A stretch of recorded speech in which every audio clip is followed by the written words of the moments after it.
Hello दोस्तों, स्वागत है एक बार फिर से आप सभी का खबर पॉलिटिक्स पर। तो दोस्तों, आज हम आपके लिए लिख रहे हैं देश और दुनिया की तमाम बड़ी खबरें, तो वीडियो को आप अंत तक जरूर देखें। चलिए दोस्तों, पहली बिग ब्रेकिंग न्यूज में आपको बताएंगे मोदी और अमित शाह को लगा बड़ा झटका। पश्चिम बंगाल विधानसभा चुनाव के नतीजों को लेकर सुप्रीम कोर्ट पहुंची ममता बनर्जी। बंगाल में दोबारा चुनाव कराने की सुप्रीम कोर्ट से की बड़ी मांग। मोदी और अमित शाह की उड़ी नींदें, सुप्रीम कोर्ट ने दिया चौंकाने वाला आदेश।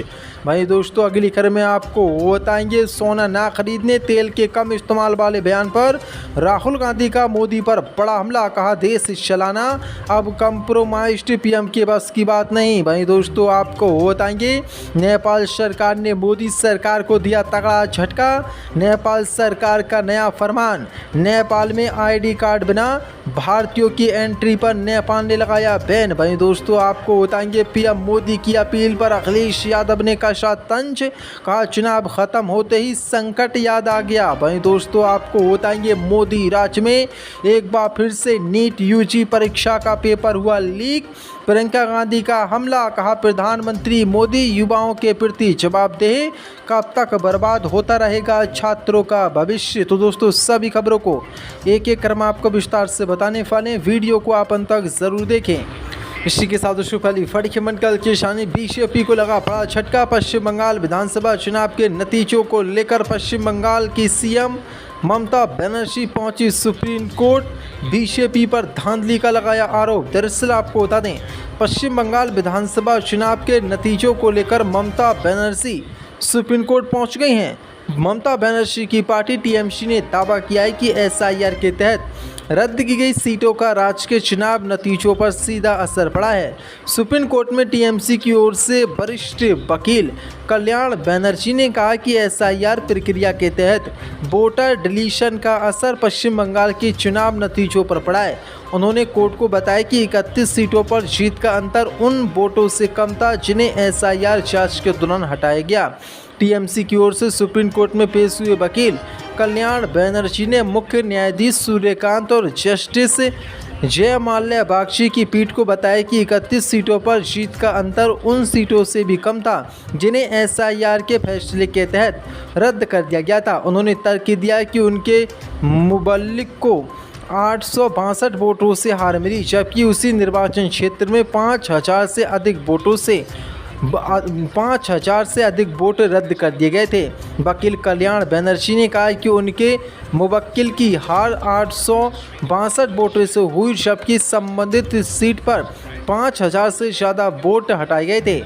उन्होंने ये भी कहा कि दोनों पार्टियों के बीच कुल वोटों का अंतर करीब 32 लाख था, जबकि इससे ज़्यादा अपीलें अभी भी डिलीशन के खिलाफ लंबित हैं। इन पर सुप्रीम कोर्ट ने उन्हें आवेदन दाखिल करने का निर्देश जारी कर दिया है। वहीं चुनाव आयोग की ओर से कहा गया है कि इसका कानूनी उपाय चुनाव याचिका दाखिल करना है। सुनवाई के दौरान सीसीआई सूर्यकांत और जस्टिस जयमाल्या बागची की पीठ ने कल्याण बनर्जी को इस मुद्दे पर औपचारिक अर्जी दाखिल करने का निर्देश जारी कर दिया है। उन्होंने कहा कि ताकि मामले की विस्तृत कानूनी पड़ताल की जा सके। दूसरी ओर चुनाव आयोग की ओर से ये दलील दी गई है कि इस तरह की आपत्तियों का उचित उपाय चुनाव याचिका दाखिल करना है, ना कि सीधे सुप्रीम कोर्ट में आना।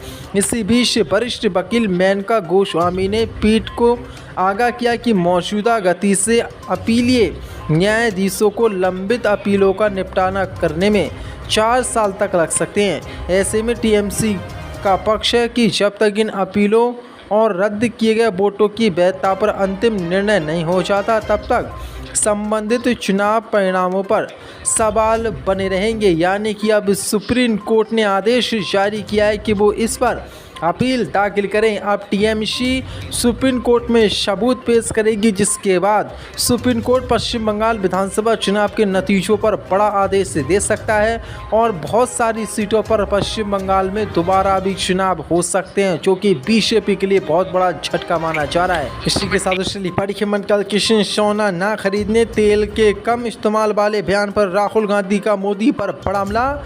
कहा देश चलाना अब कंप्रोमाइज्ड पीएम के बस की बात नहीं। दरअसल आपको बता दें, मध्यपुर में लगातार खराब होते हालात और खाड़ी संकट के बीच पीएम मोदी की आम जनता से तेल, गैस, सोने समेत कई चीज़ों पर संयम बरतने की अपील पर राहुल गांधी ने हमला बोला है।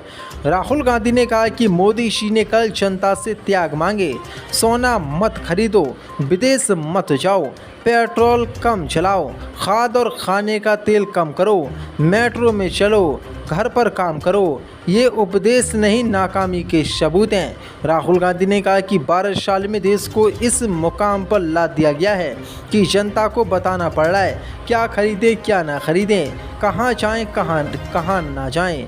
हर बार जिम्मेदारी जनता पर डाल देते हैं ताकि खुद जवाबदेही से बच निकलें। देश चलाना अब प्रधानमंत्री मोदी, जो कि कंप्रोमाइज्ड पीएम हैं, उनकी बस की बात नहीं है, यानी कि बड़ा हमला राहुल गांधी ने मोदी पर बोल दिया है। इसी के साथ लिखा मन का किसी नीट का पेपर लीक होने को लेकर प्रियंका गांधी का मोदी सरकार पर हमला। कहा पीएम मोदी युवाओं के प्रति जवाबदेही, कब तक बर्बाद होता रहेगा छात्रों का भविष्य। दरअसल आपको बता दें, कांग्रेस महासचिव प्रियंका गांधी वाड्रा ने मेडिकल प्रवेश परीक्षा नीट यूजी में कथित धांधली को लेकर सोमवार को भारतीय जनता पार्टी पर निशाना साधा और कहा कि प्रधानमंत्री मोदी युवाओं के प्रति जवाबदेह हैं और ऐसे में नौजवानों का भविष्य बर्बाद करने का सिलसिला कब तक जारी रहेगा। दरअसल आपको बता दें, राष्ट्रीय परीक्षा एजेंसी एनटीए ने कहा है कि नीट 2026 का आयोजन पूर्ण सुरक्षा प्रोटोकॉल के तहत किया गया तथा कथित अनियमितताओं की राजस्थान एसओजी द्वारा की जा रही पड़ताल की खबरों के बीच वह जांच एजेंसियों के साथ मिलकर काम कर रही है।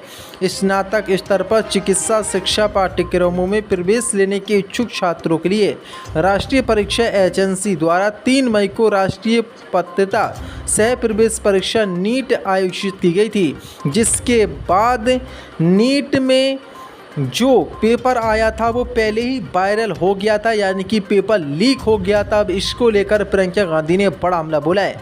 प्रियंका गांधी ने कहा कि एक बार फिर से नीट यूजी की परीक्षा में बड़े पैमाने पर गड़बड़ी को लेकर खबरें छप रही हैं। भाजपा राज में पिछले कई सालों से परीक्षाओं में व्याप्त भ्रष्टाचार देश के युवाओं से उनका भविष्य छीना है। इस बार भी तकरीबन 23 लाख छात्रों के भविष्य के साथ खिलवाड़ किया गया। उन्होंने कहा कि नीट जैसी परीक्षाओं के लिए बच्चे जी जान से मेहनत करते हैं, माता पिता अपना सब कुछ दांव पर लगाते हैं ताकि बच्चों का भविष्य बने, लेकिन हर परीक्षा भ्रष्टाचार के भेंट चढ़ जाती है। प्रियंका गांधी ने सवाल किया कि संसद में पेपर लीक के खिलाफ लाए गए कथित सख्त कानून का क्या फ़ायदा हुआ अगर ज़मीनी तौर पर वही भ्रष्टाचार जारी है। उन्होंने कहा कि प्रधानमंत्री मोदी जी देश के युवाओं के प्रति जवाबदेह हैं। युवाओं का भविष्य बर्बाद करने का ये सिलसिला कब तक चलता रहेगा। बड़ा हमला प्रियंका गांधी ने मोदी पर बोला है। इसी के साथ पढ़ी मंडल के शामिल नेपाल ने मोदी सरकार को दिया बड़ा झटका। बालेन सरकार का नया कड़ा फरमान, नेपाल में आईडी कार्ड बिना भारतीयों की एंट्री पर लगाया बैन। दरअसल आपको बता दें, नेपाल ने मोदी सरकार को बड़ा झटका दिया है। खबर के मुताबिक नेपाल सरकार ने भारत से आने वाले लोगों के लिए सीमा पर सुरक्षा जांच कड़ी कर दी है। नेपाली मीडिया रिपोर्ट्स के अनुसार अब जोगबनी सीमा चौकी से नेपाल में प्रवेश करने वाले भारतीय नागरिकों को पहचान पत्र दिखाना अनिवार्य होगा। इसका उद्देश्य अब बीजेपी के लिए बड़ा झटका माना जा रहा है। स्थानीय प्रशासन के मुताबिक ये कदम किसी कूटनीतिक विवाद के तहत नहीं बल्कि आंतरिक सुरक्षा को मजबूत करने के लिए नेपाल ने उठाया है। हालांकि दोनों देशों के बीच दशकों पुरानी ओपन बॉर्डर व्यवस्था जारी रहेगी। अब नेपाल जाने वाले भारतीय यात्रियों को सलाह दी गई कि वे अपने साथ आधार कार्ड, पासपोर्ट, वोटर आईडी या अन्य वैध पहचान दस्तावेज जरूर रखें। भारत और नेपाल के बीच लगभग 1850 किलोमीटर लंबी खुली सीमा है, जहां दोनों देशों के नागरिक बिना वीज़ा की यात्रा कर सकते हैं। यही वजह है कि बड़ी संख्या में लोग रोजाना व्यापार, पर्यटन, शिक्षा और पारिवारिक कारणों से सीमा पार करते हैं। लेकिन अब बड़ी अपडेट निकल के सामने, नेपाल ने मोदी सरकार को झटका देते हुए भारत से नेपाल आने वाले भारतीयों पर बड़ा बैन लगाया और जिसके पास आईडी कार्ड नहीं होगा उसको नेपाल में अब बैन एंट्री नहीं मिलेगी।